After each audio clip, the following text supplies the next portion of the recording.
Gentleman yields back. The chair now recognizes the gentleman from Florida, Mr. Gates, for 5 minutes. Impeachment nostalgia always warms my heart, but we are here focused on a weaponized government, a whole-of-government approach that has been turned against the American people. And while Rudy Giuliani may have been running around with the laptop in 2020, what is an indisputable fact is that the FBI had the laptop in 2019. And it appears that the last round of questioning misses the boat, that it's true. The information is authentic. The pictures, the videos, the emails, there hasn't been a single allegation that there is a single doctored email. Unlike what we saw before the FISA courts, where the FBI itself was doctoring emails to try to smear President Trump. But I have to get to a question I'm amazed hasn't been asked of the two of you. This FTC consent decree, where it is government action subject to rigorous scrutiny under First Amendment standards, government action demanding that your names be listed. How did it feel when you found out that you were being expressly targeted by a government document based on your reporting? It was chilling. I mean, it's disturbing. I never thought that would happen in the United States of America, to be perfectly honest. I've lived in a bunch of authoritarian countries. I've visited a lot of authoritarian countries. Never thought this kind of thing would be going on here. And the nexus to authoritarianism is the desire to control the nature of truth itself. Our understandings change about things. We learn new things. We challenge prior assumptions. But if a bunch of people in Washington, D.C. get to decide what the truth is, and then enforce it on the country, and then punish and target those who report on their conduct, we are drifting more toward that. How did you feel, Mr. Taibbi, when you saw your name? I was upset, obviously. I lived in Russia during the 90s and early 2000s. I was there when Putin took power. I was friends with a group of very brave, muckraking reporters in Russia, many of whom didn't make it. A few of them were murdered after Putin came to power. So I've always been conscious of how the risks that other reporters take in other countries are incredibly severe, and that's one of the reasons why I'm motivated to protect the First Amendment, because our country has the best protections for reporters in the world. But this kind of thing, where the government is looking for information about reporters, it's usually a canary in the coal mine that something worse is coming in terms of an effort to exercise control over the press. And so on that level, it's absolutely disturbing. Also, the Aspen Institute report that we published today, talked about today in the Twitter Files thread, one of their recommendations was that the FTC be empowered to have unlimited power to search all data of private companies, so that they could more freely and more accurately search the speech of ordinary citizens. So as we're trying to put downward pressure on the government's expanding authority to be able to engage in what we see mostly from dictatorships, what you're reporting and what you're observing is that actually they view this as a growth industry, the information business, right? This yes. Censorship industrial complex is a growth industry to the government. I think the key thing also, yes, and the thing to understand is that NSF... What is NewsGuard, and how are they part of the censorship industrial complex? Yeah, and by the way, we talked about Richard Stengel. He's on the board of NewsGuard. NewsGuard and the Disinformation Index are both U.S. government-funded entities who are working to drive advertiser revenue away from disfavored publications and towards the ones that they favor. This is... Now, what I'm used to in this town is government officials pick their favorite outlets and they give them the best scoops and they give them the best stories. And there's a fusion of media and government that has long made me uncomfortable. But what you're describing now is literally the directing of revenue to certain media companies over other media companies designed and implemented with U.S. government funding and support. That's right. That is an astonishing way. If we do not take a look at NewsGuard, we have failed. And you talk about the brave reporting that occurs and what it subjects you to. I would suggest there's also political bravery that I have observed. While we've only heard from Democrats on this panel attacking you, discrediting you, a lot like they've tried to attack and discredit FBI whistleblowers who are truth tellers, There are brave Democrats who still believe in free speech, and I would advise my colleagues to look at the comments of Ro Khanna, who has been deeply, deeply concerned about this weaponization of government, and he believes these Twitter files are indeed worthy of our focus and our energy, and that is exactly what we are going to do. I yield back. I think the gentleman would now recognize the gentlelady from New York. I still have my 5 minutes, Mr. Chairman. Oh, that's right. I forgot. I understand why you may not. Because you were yielded 5. The gentleman from New York is recognized for 5 minutes. Thank Excuse you. me. Mr. Schellenberger, I may have misheard earlier, but is it your testimony here today that you disagree with the 2 indictments by Special Counsel Robert Mueller that definitively established that Russia interfered in our 2016 election through social media disinformation and a hack and leak operation? No, I don't disagree. Okay, Mr. Taibbi, do you disagree with those 2 indictments? Well, indictments aren't a thing to disagree. Do you disagree? They're about 40 or 50 pages. Do you disagree with the evidence outlined in those indictments?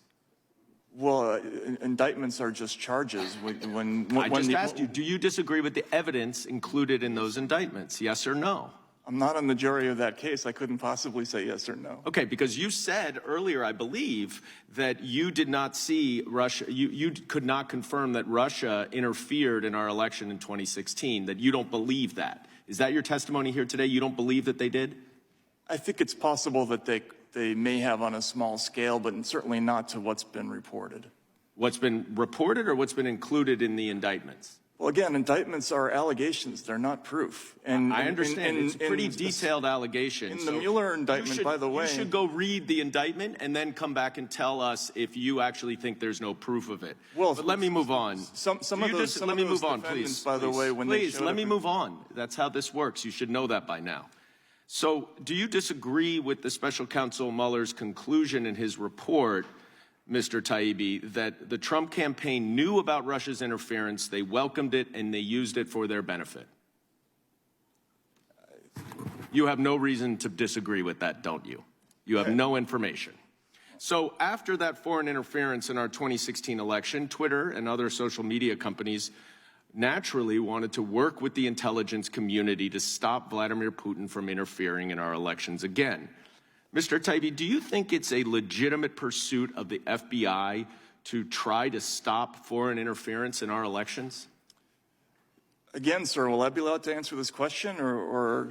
It's a yes or no question. Do you think it's a legitimate pursuit of the FBI? It's not a yes or no answer.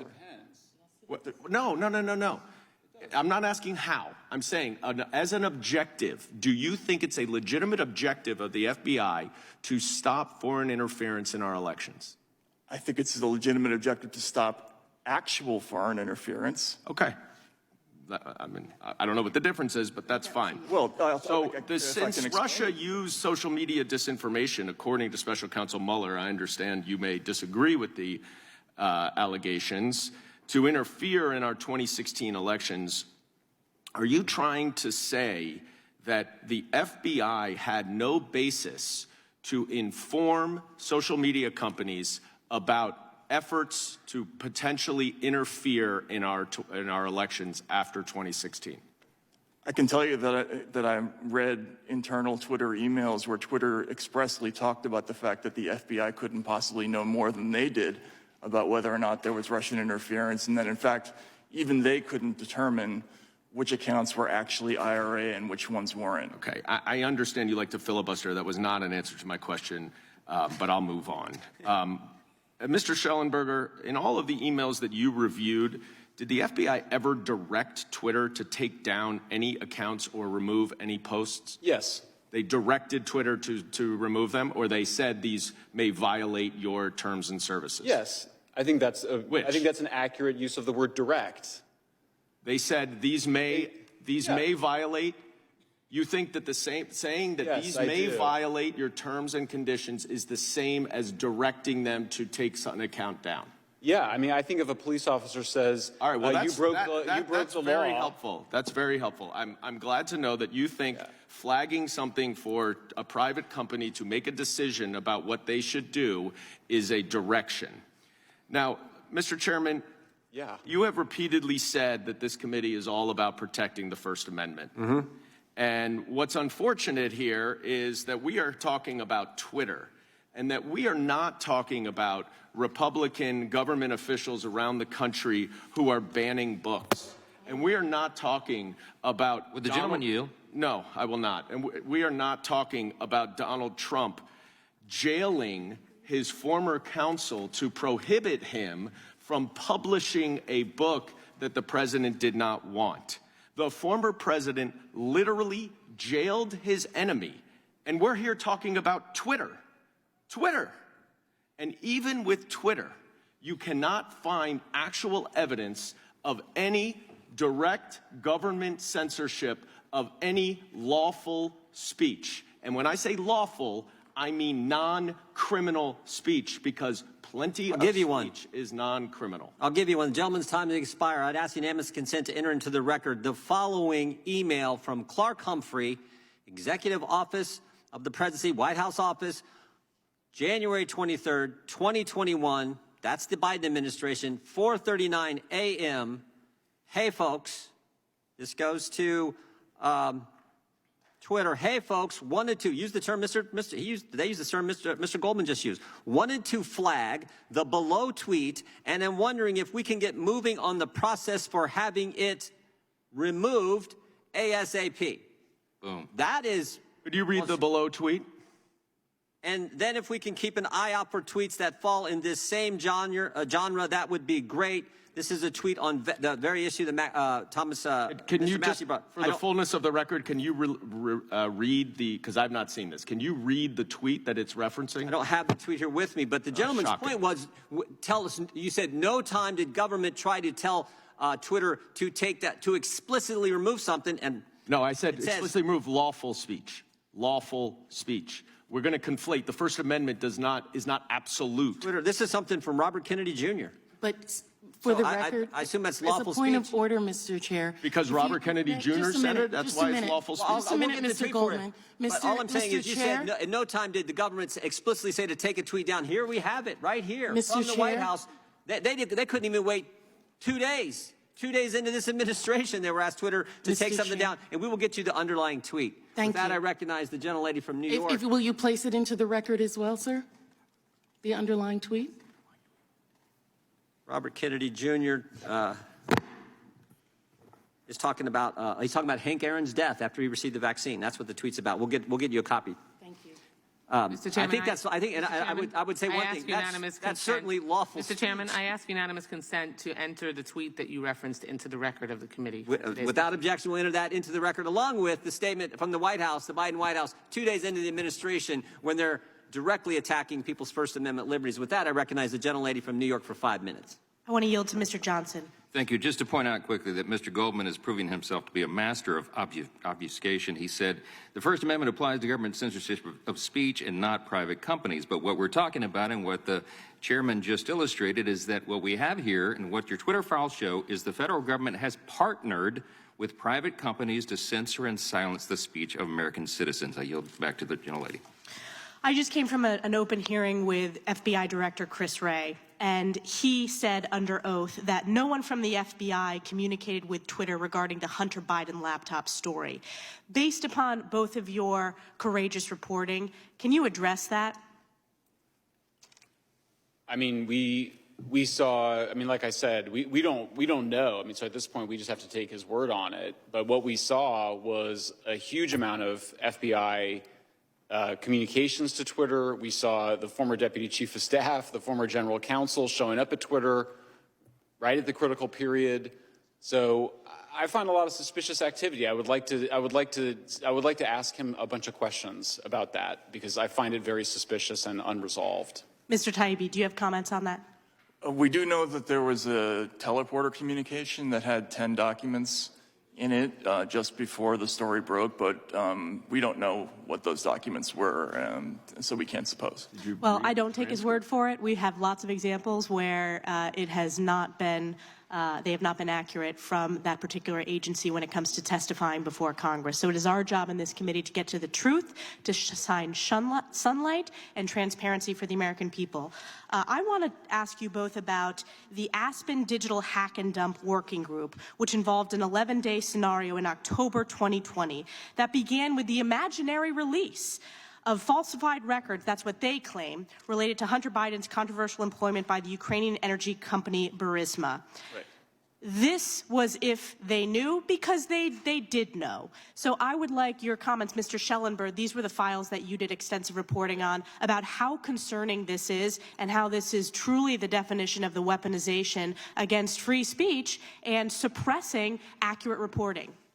Yeah, so there's actually two things, and one of them we just discovered recently, which is that there was a Stanford Cyber Policy Institute report which said that, which was in menacing terms, telling journalists that they should abandon the Pentagon principle. Again, this is the Pentagon Papers principle. This is the idea that if Daniel Ellsberg brings you materials he's taken from the Pentagon about how the war in Vietnam is going, the New York Times and Washington Post published those. That was considered one of the greatest moments of American journalism. Here you have Stanford Cyber Policy Center saying we should abandon that principle. You should instead make the issue about, frankly, the theories about where it might have come from. Then you had the Aspen workshop, which was attended, by the way, by New York Times, CNN, Washington Post, Wikipedia, Facebook, Twitter, many other journalists, where they basically, you read it, it's like a kind of programming of the journalists that they should not follow this longstanding journalistic principle of taking materials from a hack and leak or any other situation and take them seriously. So, I mean, you read this and it feels like a kind of brainwashing exercise that Aspen Institute and Stanford were running against American journalists and the social media companies. Mr. Taibbi, comments? Yes, I think, there were a couple of moments in the Twitter files that really speak to a kind of larger problem. In the first Twitter files, we saw an exchange between Representative Rouhana and Vijaya God, where he's trying to explain the basics of speech law in America, and she seems completely unaware of what, for instance, New York Times v. Sullivan is. There are other cases like Bartnicki v. Vopper, which legalize the publication of stolen material. That's very important for any journalist to know. I think most of these people are tech executives and they don't know what the law is around speech and around reporting.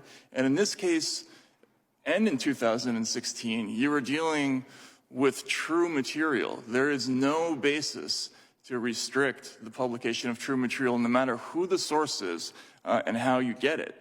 And journalists have always understood that. And this has never been an issue or a controversial issue until very recently. And by the way, just one quick thing I'll add. That's the exact same strategy of the malinformation, misleading.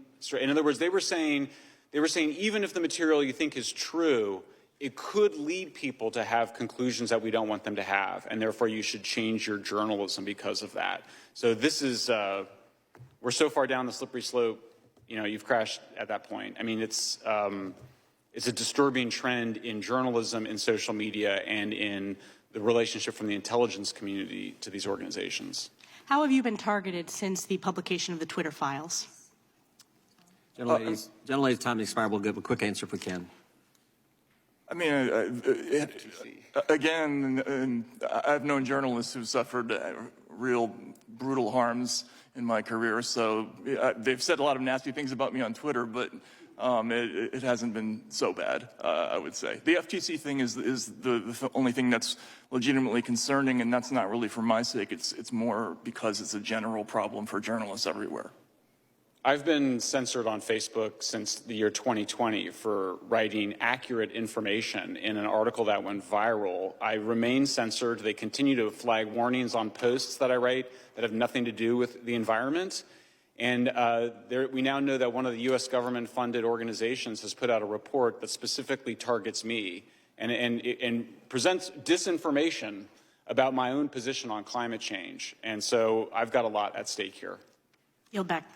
Mr. Chair, may I ask unanimous consent to enter into the record a letter dated June 25th, 2020 to Mark Zuckerberg from Chad Wolf, the acting Secretary of Homeland Security, in which he asked Facebook to keep Americans safe by taking appropriate action consistent with your terms of service against content that promotes, incites, or assists the commission of eminent illegal activities. Those committed to protecting free exchange of ideas should not turn a blind eye to illegal activity and violence fermenting in your platform. This is after the summer in which Black Lives Matter protests took place. Without objection, gentlelady from Florida is recognized for 5 minutes.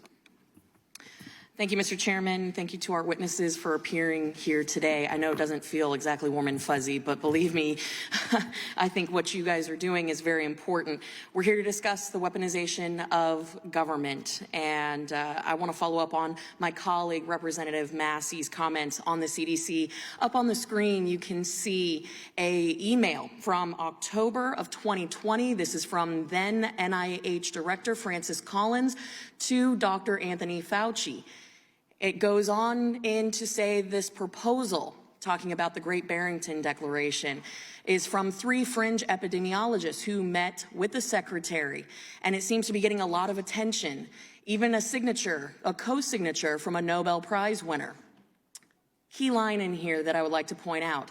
There needs to be a, quote, quick and devastating published takedown of its premises. I don't see anything like that online yet. Is it underway? Signed, Francis.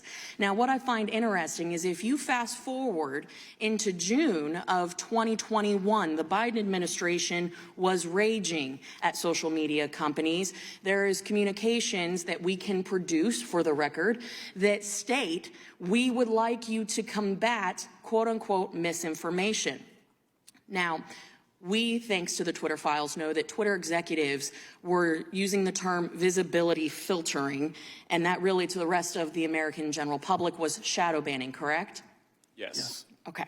So all of a sudden, we saw a rash of blacklists created by Twitter at the highest levels that were taking down some of the signatories and creators of this very Barrington Declaration, correct?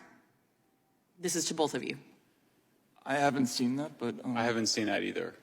So would you agree that there was a blacklist created in 2021?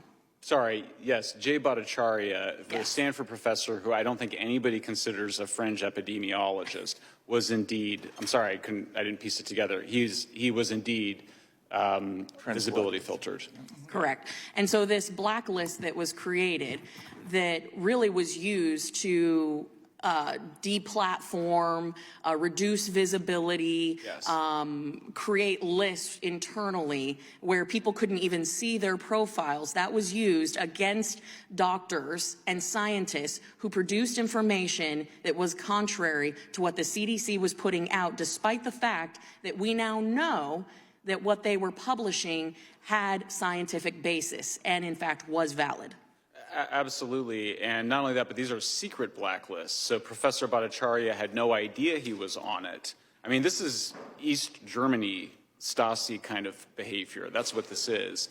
And the Great Barrington Declaration, by the way, I was skeptical of it at the time, but it actually now looks pretty good in terms of how response to COVID. But even if it was totally wrong, it still deserved, I mean, this is the whole point of the First Amendment, is that Absolutely. I think we all have the experience of you're not right until you're wrong a lot. You know, you actually have to have that debate and that conversation. So by repressing that, we actually stifled, I think, a much broader conversation we could have had about how to effectively respond to COVID because they were secretly blacklisting people like Jay Bhattacharya. And I think to the bigger point that Americans are concerned about when it comes to the weaponization of government, this isn't Republican or Democrat issue, this is an American issue. You had individuals, millions of Americans, who in many cases were being mandated to take an experimental vaccine, and when those that wanted to consider taking it were trying to make an informed decision, you had opinions that were being silenced because it didn't fit a specific narrative pushed by the Biden administration, correct?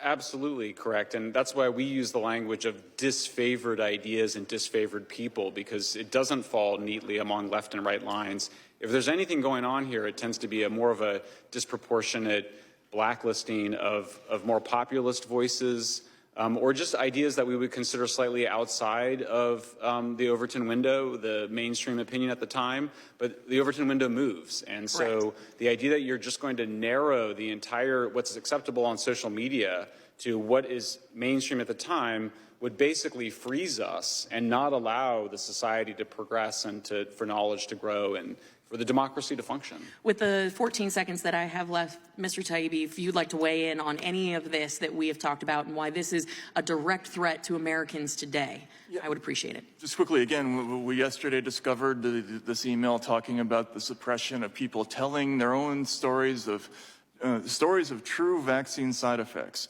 So these are people who are telling about their own experiences, things that happen to them that are true, and they're being suppressed because what anti-disinformation does is the opposite of what the press does. They are aiming for what the narrative is, and they already know in advance what they're looking for, whereas a journalist goes into a story, does not know what the truth is. We often find that the thing we expect to find turns out to be completely different. They know in advance what they're looking for, and that's why this is so dangerous. My time has expired. I yield back. Thank you, too.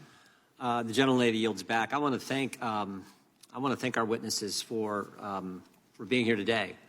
And, I think maybe if we can get this right and stop this, and what legislation, appropriation, whatever it takes, we can stop this. I think in the future, people will look back and look at your courage as people in journalism, in the press, to come here with what you've been facing, what you've had to endure, and now with the idea that the FTC is coming after you. That's something that I think is pretty darn important and certainly noteworthy. So we appreciate you sitting here for 2.5 hours, taking the questions you did, but giving so much valuable information to this committee, who is certainly on our side, committed to protecting the First Amendment and people's right to speak. So that concludes today's hearing. Again, we thank you both for being here. Without objection, all members will have 5 legislative days to submit additional written questions for the witnesses or additional materials for the record. Without objection, the hearing is adjourned. Thank you, sir.